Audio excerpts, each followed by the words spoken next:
Mambo vipi upo sawa? Hapa ni Sports Peak. Nimekuletea habari hapa nyingi na ziko nyingi sana zinakuja. Hakikisha subscribe wa kwanza kupata notification nzuri na kali kutoka kwetu. Sasa bwana, Yanga wao hawana kipengele uje nacho wewe.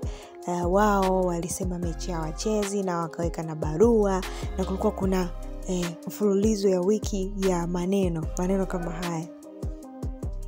Sababu ya mchezo namba 184. Mchezo huu ulihairishwa Machi 8, umepangiwa tarehe 15.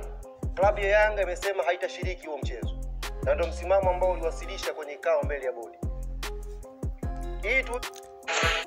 Lakini hawakuishia hapo, wakaja kuleta na taarifa, wakasema kwamba hawachezi na wana matakwa yao ambayo hayajatimizwa. But guess what?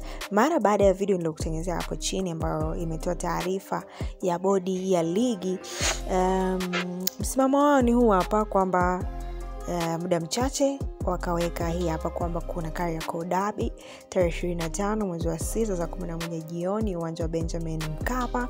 Wanasema hii haina kipengele, ni Kariakoo Derby na mechi itakuwa saa 11 kamili. Wao watakuwepo, watacheza, na wamesema hii haina kipengele. Yanga wameconfirm tayari kwamba kwenye derby watakuwepo. Twende upande wa pili, nitakuletea hapa video. Hakikisha na subscribe ili kwanza kupata notification nzuri na kali kutoka kwetu.